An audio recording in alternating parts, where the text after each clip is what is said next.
A very good afternoon, everyone. I hope all of you are doing good. I'm Sumita Panigri, and on behalf of the whole Education family, I welcome you all to today's class.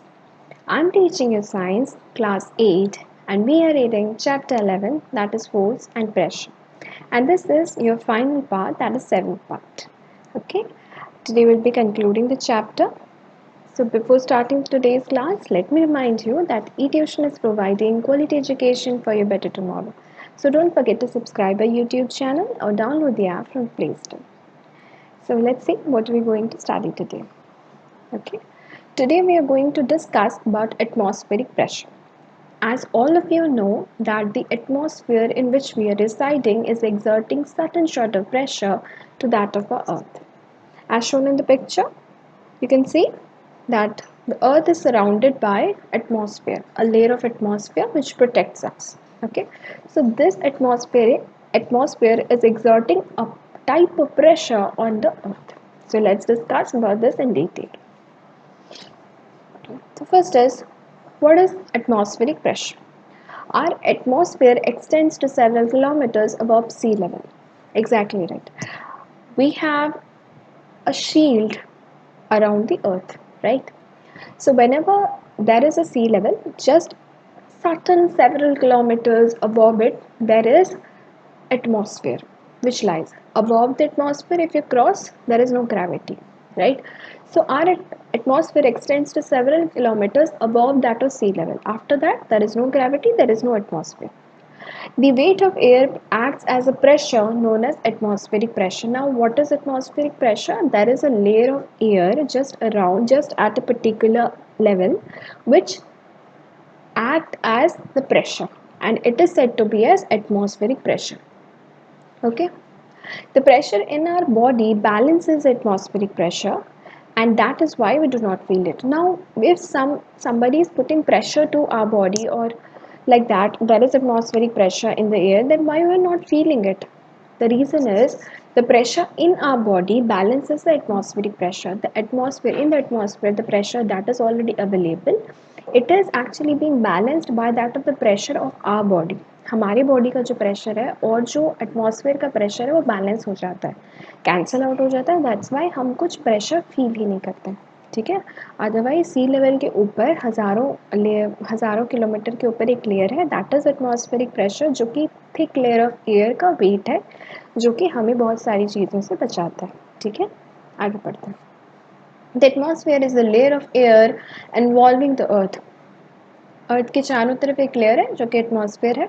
It extends up to 1000 kilometre above the surface and has a total mass of 4.5 into 10 to the power 18 kg. Okay, the 18 should be superscript.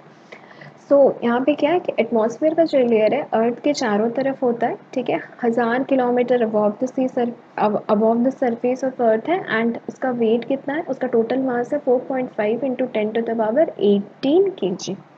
ठीक है. The pressure resides inside our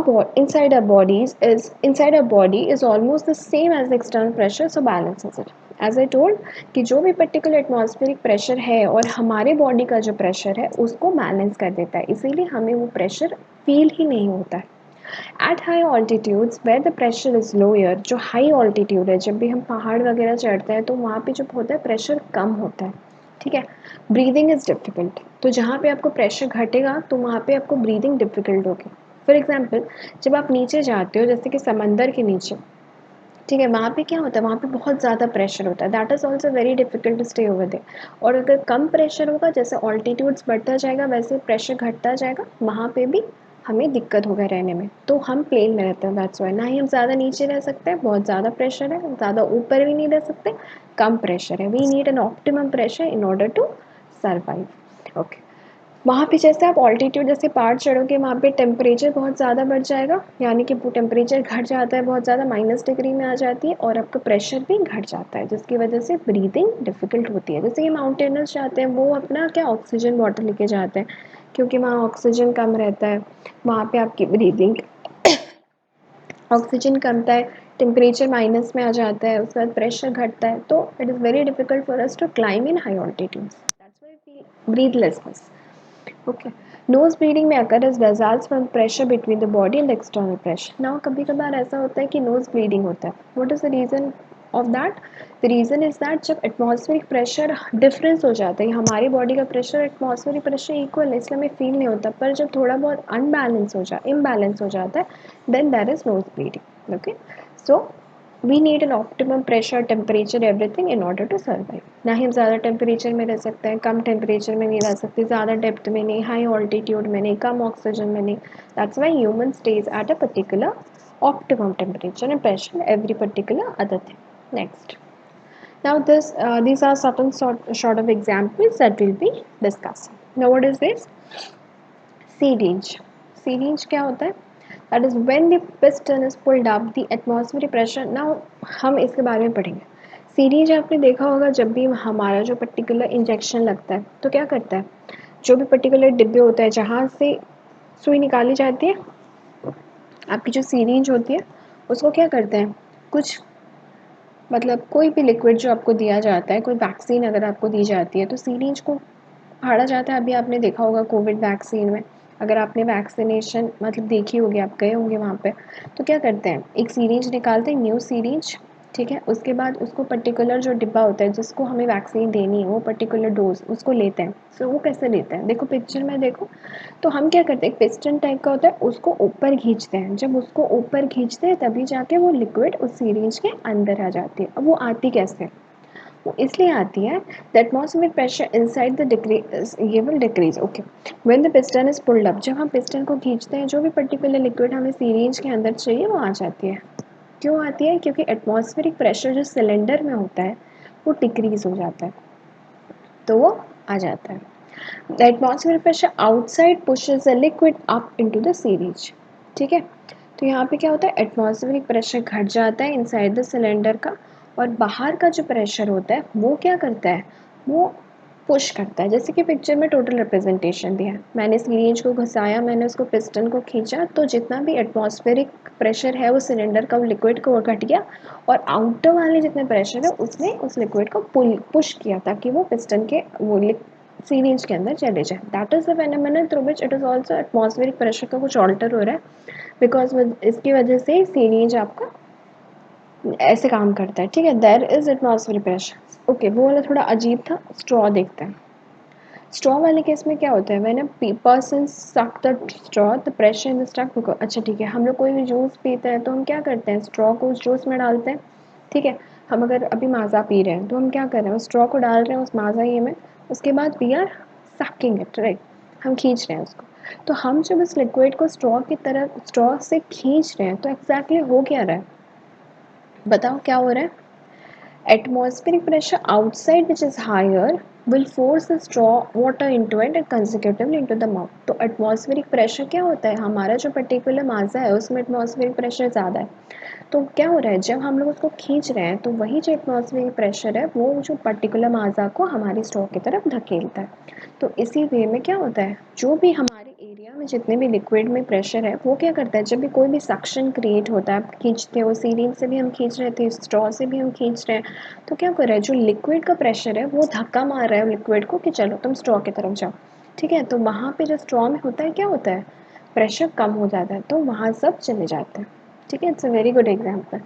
now this one is vacuum cleaner. Now what is vacuum cleaner? When a vacuum cleaner is switched on, it sucks out of the air inside the cleaner, causes a pressure inside the cleaner and becomes low। ठीक है, तो यहाँ पे क्या होता है, जहाँ पे आपका लो प्रेशर क्रिएट हुआ वहाँ पे सब आ जाएंगे भर्ती होने के लिए, ठीक है। आपके घर में ज़रूर वैक्यूम क्लीनर होगा, तो वैक्यूम क्लीनर जैसे भी आप ऑन करते हो तो क्या होता है, सारी चीज़ें जो मतलब जहाँ पे हम रखते हैं वहाँ कैसे खींचने लग जाता है, सारी चीज़ें, सारी धूल खींचने लग जाता है। वो सारी धूल अपनी तरफ इसीलिए खींचता है क्योंकि वैक्यूम के अंदर लो प्रेशर है, तो उसको मैनेज करने के लिए वो बाहर से चीज़ें खींचता है, ठीक है। The atmospheric pressure which is higher in magnitude forces the air and dark particles into the cleaner। और जो बाहर वाला प्रेशर है वो ज़्यादा है, तो बाहर वाले जो प्रेशर है वो अंदर जो लो प्रेशर है उधर धक्का मारते हैं कि जाओ उधर मैनेज करो।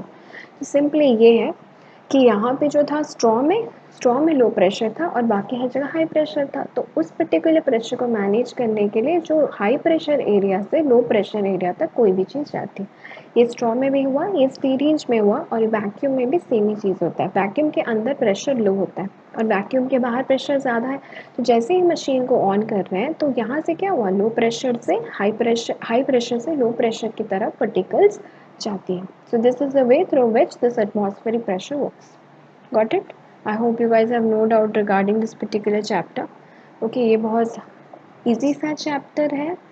बस थोड़ा बहुत कंसेप्चुअल क्लैरिटी चाहिए इस चैप्टर में, otherwise rest other things, every other thing is absolutely amazing. Okay, क्योंकि हम अभी तक फोर्स क्या है पढ़ चुके हैं, हम क्या है प्रेशर पढ़ चुके हैं, ठीक है। उसके बाद हम प्रीवियस क्लास में पढ़ चुके हैं कि प्रेशर भी 3 प्रकार का है, गैसियस है, सॉलिड है, लिक्विड है, उसके कहाँ कहाँ यूजेस होते हैं वी लर्न। उसके बाद जितना ज़्यादा डेप्थ बढ़ेगा उतना ज़्यादा प्रेशर घटेगा बढ़ेगा, ठीक है। और एरिया में डिपेंड नहीं करता, परपेंडिकुलर एक्ट करता है। उसके बाद टेंजेंटली प्रेशर डालता है, उसके बाद हम वॉल्स ऑफ कंटेनर में एक्सर्ट्स प्रेशर। उसके बाद जो होता है the other thing we learn is मतलब हाइट के हिसाब से भी डिपेंड करता है प्रेशर। और प्रेशर जो होता है पर्टिकुलर लिक्विड का जो प्रेशर होता है, जहाँ जहाँ पे इट टच द कंटेनर, हर एक पॉइंट में similar level of pressure put किया जाएगा। शेप ऑफ द कंटेनर में वो डिपेंड नहीं करेगा। नेक्स्ट आज हम क्या पढ़ रहे हैं, आज हम एटमॉस्फेरिक प्रेशर पढ़े, यानी एटमॉस्फेयर हम जिसमें रह रहे हैं, जो शील्ड है, वो जो एयर का शील्ड है, वो कोई ना कोई पर्टिकुलर प्रेशर हम एक्सर्ट कर रहा है, जिसकी वजह से हम रह पा रहे हैं। और हमें वो फील इसलिए नहीं हो रहा है क्योंकि हमारे अंदर का प्रेशर और बाहर का प्रेशर इज इक्वल। थोड़ा बहुत अनबैलेंस हो जाएगा तो हमें फील होगा। फॉर एग्जाम्पल माउंटेनर्स को फील होता है क्योंकि जैसे हम ऊपर जाएंगे प्रेशर वैसे डिक्रीज होता जाएगा, प्रेशर डिक्रीज होता जाएगा, they will feel that pressure, temperature decrease, pressure decrease, oxygen level decrease, ठीक है। सो दे always carry lots of apparatus with them so in order to manage that.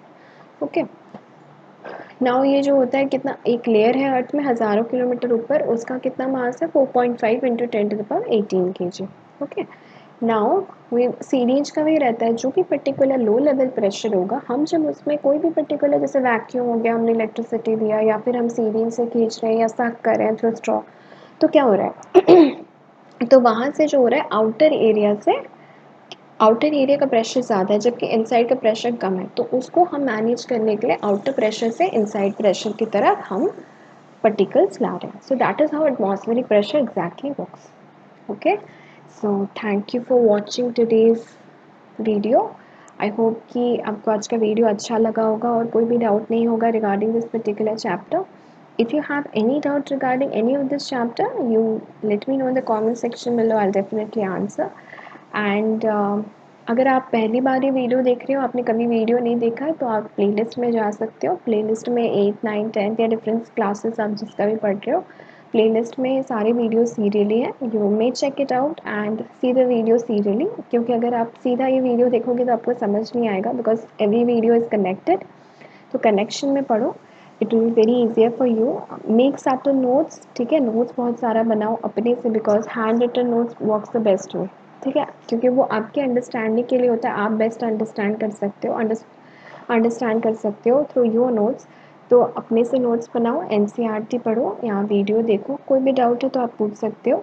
अपने से नोट्स बनाओ and then you starting. This is the way through which synchronization रहेगी and practice lots of questions and be ready for the examination, ठीक है।